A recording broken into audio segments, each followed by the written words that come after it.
By the summer of 1944, Army Group Center occupied a vast eastward bulging salient that stretched across 1,000 kilometers of Belarusian territory. German planners referred to it as the Belarusian balcony. The line ran from Polotsk south through Vitebsk and Orsha, past Mogilev and Bobruisk, all the way down to the edge of the Pripyat marshes. This enormous bulge divided Soviet fronts and gave the appearance of strength, but appearances were deceiving. The position was not a fortress, it was a noose waiting to tighten. The landscape itself worked against any defender. The western Dvina cut through Vitebsk, and its wide floodplains and swampy northern banks forced German troops into dangerously thin, stretched-out lines. Further south, through the Dnieper basin, the ground dissolved into a patchwork of pine and birch forest, interrupted by peat bogs and oxbow lakes that swallowed roads after every summer rainstorm.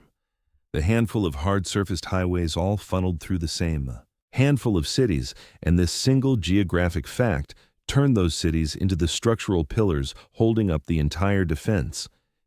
If you held a city, you held an entire sector. If you lost one, everything behind it would cave in. And yet Army Group Center was expected to defend this impossible stretch of front with barely 38 divisions, most of them shadows of their former strength. The typical division was responsible for 20 to 25 kilometers of front line. In the boggy ground north of Vitebsk, understrength Luftwaffe field divisions were spread across 35 kilometers or more, producing what their own officers described with dark humor as fronts without reserves. Platoons of 40 men covered ground meant for full battalions, and when headquarters answered their pleas for reinforcements, what arrived were half-healed hospital discharges and retrained aircraft mechanics. If you're interested in how wars are actually decided by logistics, math, weapons, and doctrine, subscribe now, turn on notifications, and stay tuned for more in-depth World War II analysis. Let's continue.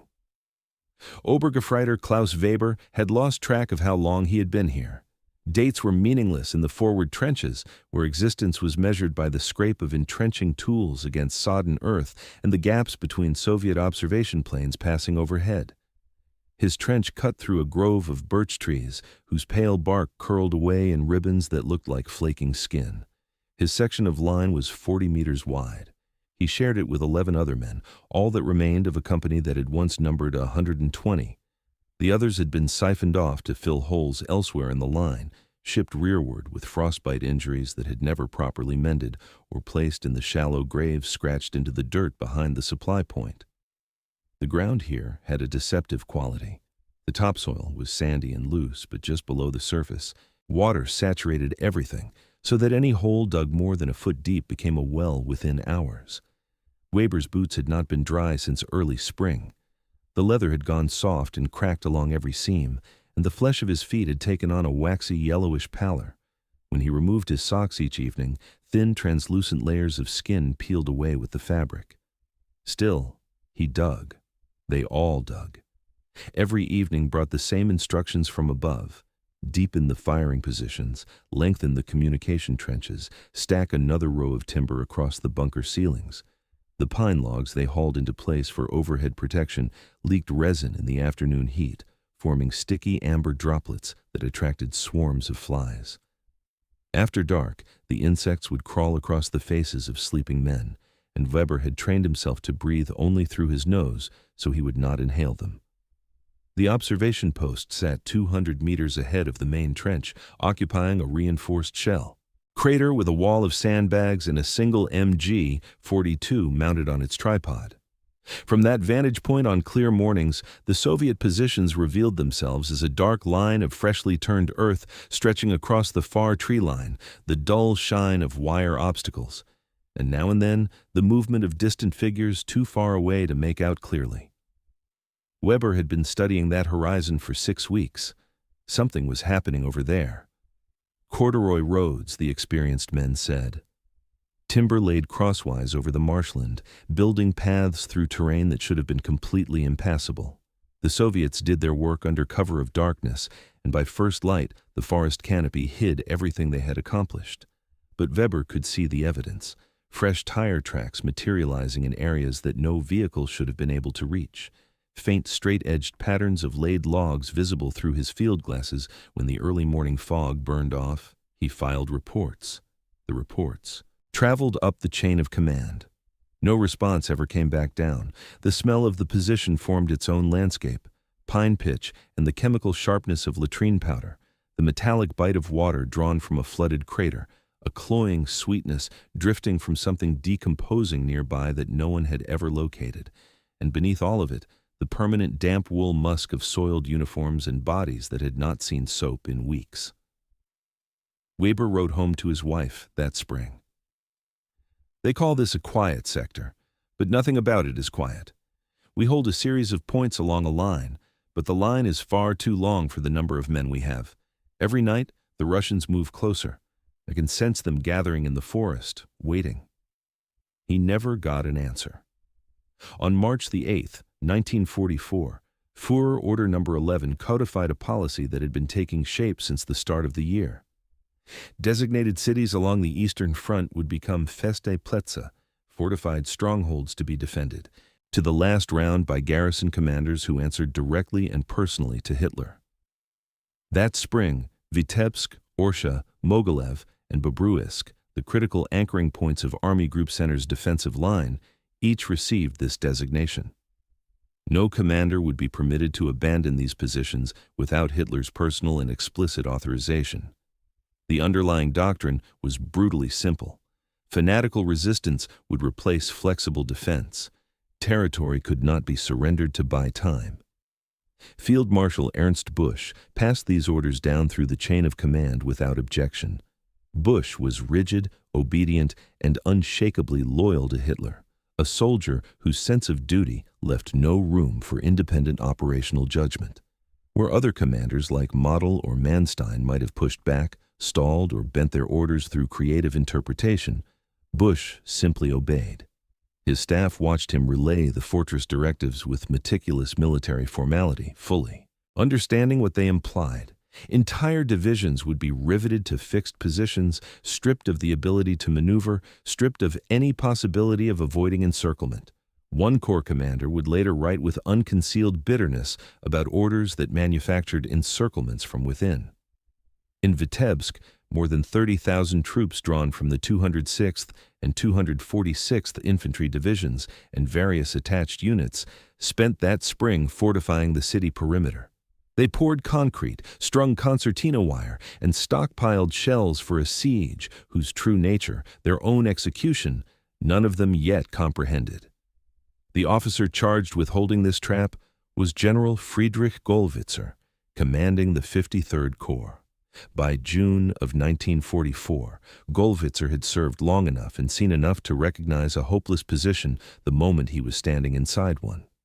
Vitebsk thrust eastward into Soviet-controlled territory like a clenched fist shoved into the enemy's chest, its northern and northwestern flanks completely exposed. The geometry of the salient was textbook vulnerability. Any Soviet offensive pushing north or south of the city would cut the thin lifeline corridor that connected 53rd Corps back to the rest of 3rd Panzer Army. Gollwitzer understood this perfectly. His superior, General Georg Hans Reinhardt, commanding 3rd Panzer Army, understood it even better. Reinhardt had already formally recommended pulling the garrison back. The answer filtered down through Colonel General Zeitzler at Army High Command as the danger mounted through mid-June. The Führer has determined that Vitebsk will be held as a fortified place, no flexible defense, no orderly withdrawal to a shorter, stronger line. The city would be held. Feldwebel Otto Brenner had been Luftwaffe ground crew before the conversion. He had maintained Messerschmitt engines at a base outside Königsberg, and his muscles still carried the memory of heavy wrenches, the exact pressure needed to torque a spark plug into place. Now those hands gripped a Karabiner 98K, and the soldiers he was supposed to lead had never once discharged their weapons against an enemy. His bunker measured 12 meters long by 3 wide, carved into a gentle slope southwest of Vitebsk. The walls were compacted earth braced with rough-cut timber, and the roof was 3 tiers of pine logs buried under a meter of packed soil and turf. The air inside tasted of damp wood and kerosene fumes, and the single lamp cast shifting shadows every time a gust of wind disturbed the canvas draped over the entrance. Brenner commanded 23 men. The youngest was 17, a conscript from Saxony whose voice still cracked when he spoke. The oldest was 52, a railroad employee from Pomerania who gasped for air climbing a slight incline and could not manage 50 meters at a jog before doubling over. These were the replacements that had trickled in during May. Men released early from recovery wards before their wounds had closed. Former ground crews who had never served a day in a frontline unit. Older workers extracted from war-critical industries. They had received 3 weeks of infantry instruction before being sent forward. 3 weeks to absorb what trained infantrymen spent months learning. Brenner watched them struggle with basic weapon handling during exercises, watched them recoil at the faraway rumble of shell fire they did not yet know how to interpret. They could not gauge range by sound. They could not identify the weight of an incoming round from its pitch. They had no instinct for throwing themselves flat in the fraction of a second between hearing the whistle and feeling the blast. The sector they were responsible for stretched across 35 kilometers of front. According to official records, they constituted a division. In truth, they were a scattering of isolated outposts linked by telephone cables that Soviet partisans severed every few nights. What Gollwitzer could not perceive, what no German reconnaissance flight managed to detect, what foreign armies east under Reinhard Gehlen utterly failed to anticipate, was the most elaborate deception campaign the Red Army had ever executed. It was a war of calculated falsehood waged across radio frequencies and railway timetables through inflatable tanks and silent forests spanning 1,000 kilometers of front.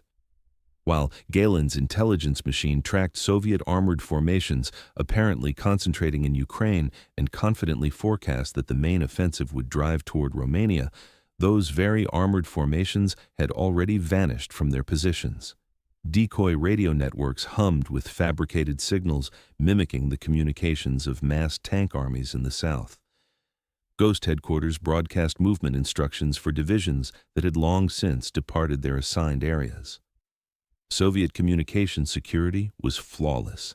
Moscow's high command forbade any reference to Operation Bagration over wireless channels, maintaining a silence so total that German listening posts picked up nothing but the phantom echoes of a southern attack that was never going to happen. The actual striking force was flowing north under the cover of night. Through May and June, train after train rolled toward Belarus carrying 20 combined arms armies, 2 full tank armies, 5 air armies, 1.5 million soldiers with all of their artillery and transport. Rigorous camouflage protocols governed every movement. Staff officers personally overflew their own assembly areas, verifying that no wheel ruts scored the open ground, that no concentration was visible beneath the forest cover. Local civilians were cleared out to prevent any accidental disclosure. By daylight, the woods appeared deserted. Then, on the night of June 19th, the partisans struck. Roughly 140,000 partisan fighters detonated 10,000 explosive charges in near-perfect unison across the German rear area. Rail junctions, road bridges, ammunition depots, and supply installations erupted in a coordinated wave of destruction. This railroad war shattered German logistics and blinded their reconnaissance networks in one stroke, severing Army Group Center from its supply arteries in the critical final days before the onslaught. German intelligence registered none of it. The forests stayed quiet. Gehlen's situation maps continued to show enemy strength concentrated in the south and only weakness in Belarus. Strategic reserves remained deployed against phantom armies that existed only in radio waves. On the morning of June 21st, a German soldier stationed near Vitebsk recorded in his diary that Russian troops appeared to have drawn unusually close during the night. He would learn the reason at 5:03 the following morning.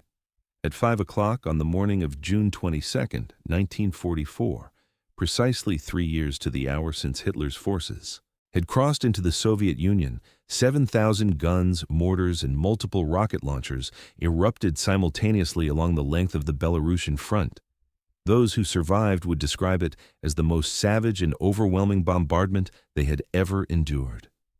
For 2 unbroken hours, the ground convulsed beneath a rolling double barrage that struck frontline positions and rear area targets at the same time, a tactical refinement that left German units simultaneously blinded and paralyzed.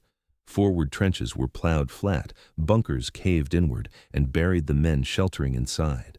Ammunition stores detonated in cascading explosions that sent pillars of black smoke climbing into the pale early summer sky.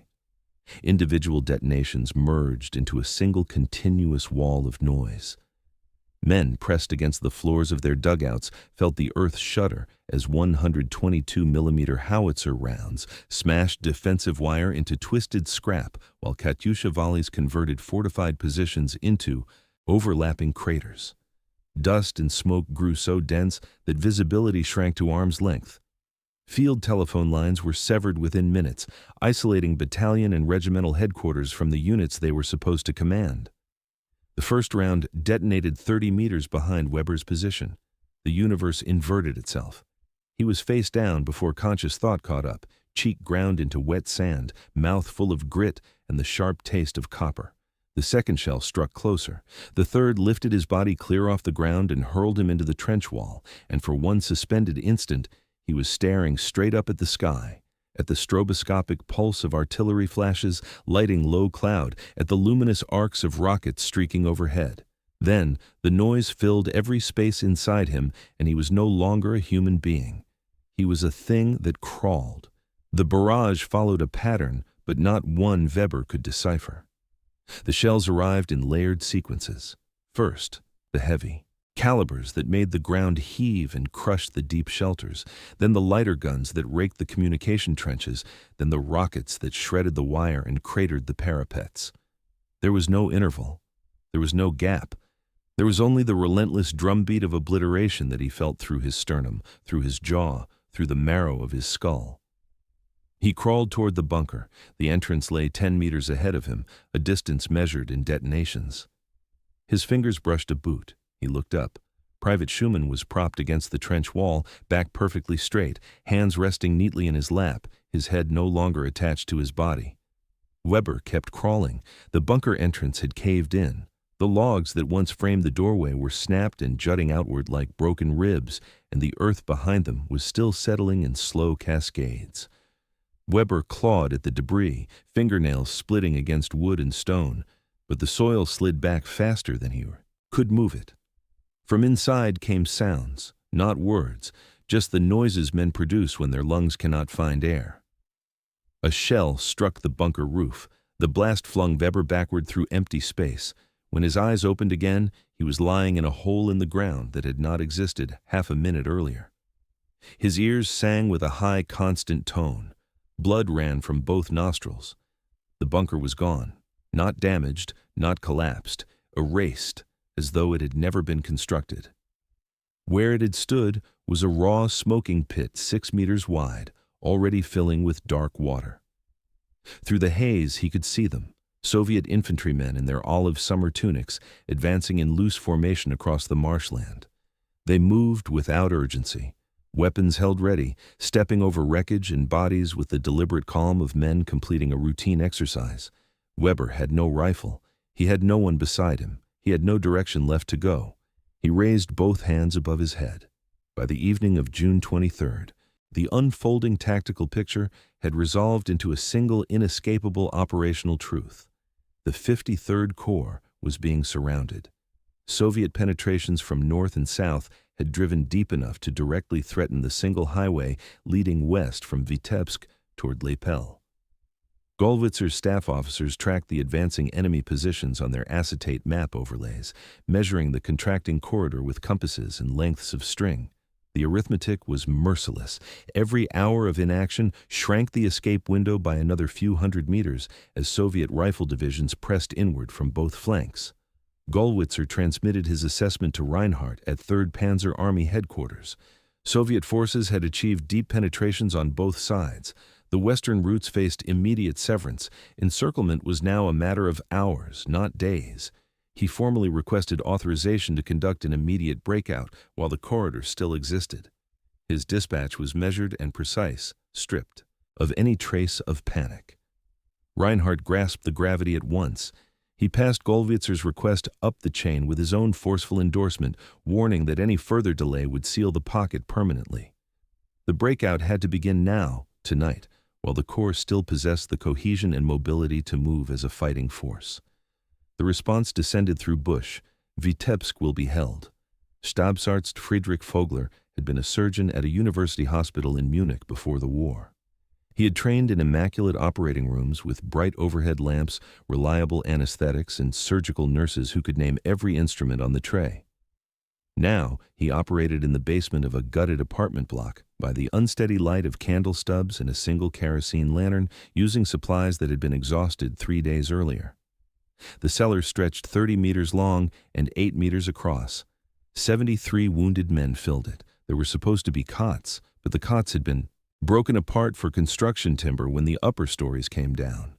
The wounded now lay directly on the concrete, on blankets saturated with blood and urine and the seepage from wounds gone septic. The stench occupied the room like a physical presence. Gangrene carries a distinctive smell, thick and sweet and somehow organic, the odor of living tissue liquefying. It blended with the astringent sharpness of carbolic solution, the oxidized iron scent of old blood, and the ammonia that rose from men who had been unable to drag themselves to the waste bucket in time. Vogler had ceased to register any of it. His sense of smell had simply quit. The casualties from the morning bombardment had overwhelmed everything. In the first 2 hours, Vogler had removed 3 limbs, cutting through bone with a saw blade that had grown too dull for clean work. He had stuffed abdominal wounds with dressings he knew were contaminated. He had injected morphine until the morphine ran out, and after that, he had simply gripped men by the hand while they screamed. Private Acker lay in the corner. He was 19 years old, a signals clerk from Hamburg, and a shell splinter had torn through his pelvis. Vogler had done what was possible, which amounted to almost nothing. The fragment had splintered the iliac crest and ripped through the intestinal wall. Without a proper surgical theater and a real hospital, peritonitis would develop and Acker would die. Vogler was certain of this. Acker was not. "Doctor," Acker said. His voice was barely audible. "Will I walk again?" Vogler studied the young man's face, the smooth jaw that still rarely needed a razor, the pale blue eyes that had not yet given up. "We are going to do everything in our power," Vogler told him. "I was going to get married," Acker said. "In September. Her name is Elsa. She is waiting for me back in Hamburg." Acker spoke about Elsa. He described the dress she had chosen, the church where they had planned the ceremony, the apartment they had rented near the waterfront. He kept talking until his voice trailed away to nothing, until his gaze drifted to some point far beyond the cellar walls, until the hand resting inside Vogler's grip went slack. By the evening of June 24th, the catastrophe Gollwitzer had been warning about became physical reality on the map. Lead elements of Bagramian's First Baltic Front, driving south and southeast from terrain the Germans had deemed impassable north of Vitebsk, linked up with spearheads from Cherniakovsky's Third Belarusian Front, pushing northwest from the direction of Bogushevsk.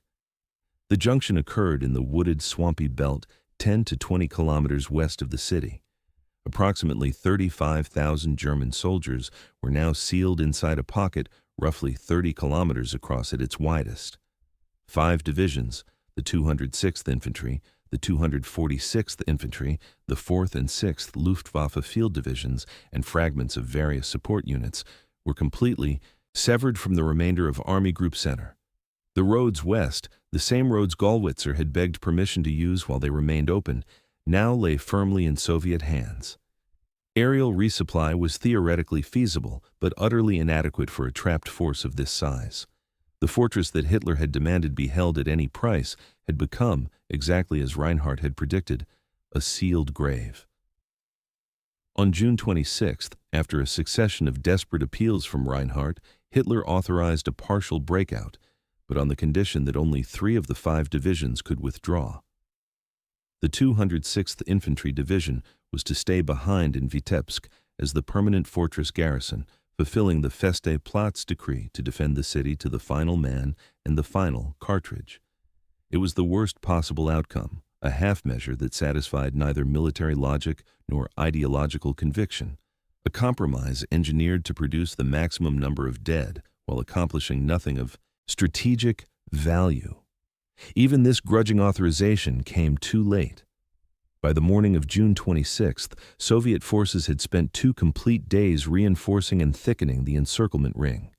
Hitler, who could not tolerate the thought that his designated fortress commander might act on his own initiative, demanded that a staff officer be dropped by parachute into the pocket to personally remind Gallwitzer that the 206th was forbidden to leave the city under any circumstances.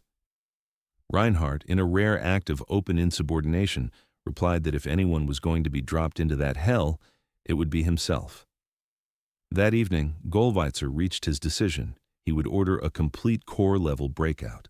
Every division would move simultaneously, abandoning all heavy equipment and leaving behind every wounded man who could not walk under his own power. He was going to disobey. The attempt began after midnight on June 26th, under a heavy downpour that churned the roads into sucking mud and deadened the noise of thousands of men on the move. Gallwitzer's order sent all formations westward at once, leaving behind everything that could not march or fight. Wounded men who could still stand were supported by their comrades. Those who could not were left in the care of medical personnel with whatever morphine was still available. They marched directly into prepared Soviet killing grounds. Bagration had anticipated precisely this maneuver. The 39th Army had spent the entirety of June 25th reinforcing the encirclement perimeter, positioning blocking forces and ambush teams along every conceivable westward route. When the German columns pushed out of Vitebsk's perimeter into the blackness, Soviet artillery opened up at point-blank range. Machine gun fire swept the muddy roads. The same rain that had concealed the German preparations now imprisoned them in lethal bottlenecks where trucks sank to their axles and infantry compressed into helpless clusters. By first light on June 26th, the breakout had splintered into disconnected fragments. A handful of small groups managed to fight through the Soviet cordon and stagger into German lines days later, spent and unarmed. The vast majority were killed in the forests west of the city or surrendered when daylight exposed their positions. Grenadier Heinrich Müller was dying, and he was aware of it. The bullet had punched through his left side just beneath the rib cage and exited through his back. He could feel the warmth spreading underneath him, could feel his vitality draining out with every beat of his heart. The forest floor was cushioned with pine needles, and they were absorbing his blood in a steadily widening ring. The breakout had failed. Müller had realized this at approximately 0500 hours when the column he was marching with stumbled into a Soviet machine gun nest and lost 40 men in the opening half-minute. He had been near the tail of the formation, and he had bolted, not toward the gunfire, not back toward the city, but sideways into the tree cover where the trunks might stop bullets. He had covered perhaps 200 meters before the round found him. Now he lay on his back, gazing upward through the canopy. Sunlight sifted down through the pine boughs in columns of gold, and somewhere above him a bird was calling. He could still hear the distant percussion of combat, but it sounded as though it belonged to a different world. He thought about his mother. She lived in a small house in Schleswig-Holstein, close to the Danish border. She tended a garden of roses, red roses. He could picture them now, the soft folds of the petals, the curved thorns, the way they glowed in the early morning sun. He tried to speak her name. His lips shaped the word, but no sound followed. After a time, Müller heard footsteps, boots pressing down on pine needles, moving without haste. A face appeared above him, a young face with high Slavic cheekbones and exhausted eyes. The Soviet soldier stared down at Müller without any visible emotion, and Müller stared back. For one brief suspended moment, they were nothing more than 2 young men in a forest a long way from home. The soldier spoke a few words in Russian. Müller could not understand the language, but he understood what the voice carried. It was not cruelty, it was not compassion, it was simply an ending. The soldier lifted his rifle. Model arrived at Army Group Center's headquarters on the morning of June 28th to take command of a disaster that was already past saving. Hitler had relieved Bush 2 days earlier, after the field marshal had flown to the Wolf's Lair in a last desperate effort to secure withdrawal orders that arrived far too late. The replacement Hitler chose, his troubleshooter pulled from Army Group North Ukraine, found not a front to be stabilized but an army group in the process of dissolving. The entire operational framework had already given way. Vitebsk's fall had removed the keystone from the arch, and now the same pattern of destruction was replicating itself across the full breadth of the army group with something close to mechanical precision. At Mogilev, 4th Army received authorization to fall back to the Berezina on June 26th, but by the time the order arrived, Soviet forces had already cut the withdrawal routes. By June 28th, the bulk of 4th Army had been ground to pieces east of the river, its divisions fragmented into isolated pockets amid choking columns of burning vehicles and abandoned artillery. At Bobruisk, 9th Army Commander Hans Jordan had written in his diary that under orders demanding absolutely rigid defense, the front line would inevitably be shattered. He was right. Rokossovsky's forces drove on the Berezina crossing at Bobruisk, while Bush, faithfully executing Hitler's no-retreat doctrine, forbade his infantry from pulling back across the river. By June 29th, 9 divisions had been effectively annihilated in and around the city, the roads leading west choked with smashed armor, and the carcasses of draft horses shot dead in their harnesses.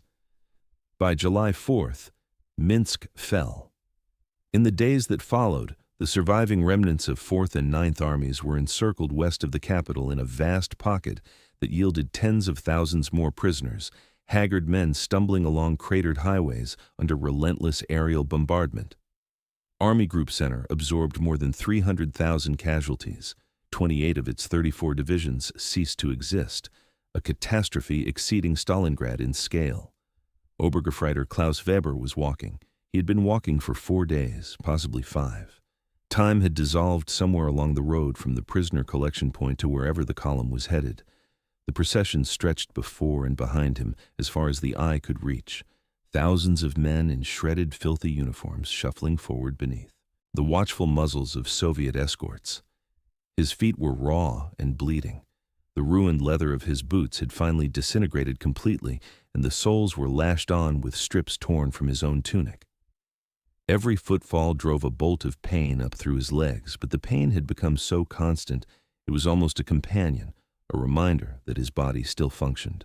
The roadside was carpeted with the wreckage of the retreat, charred trucks with their cargoes spilled into the drainage ditches, overturned supply wagons with bloated horse carcasses still yoked to the traces, swelling obscenely in the July sun, shell holes brimming with foul water, and shapes that floated just beneath the surface.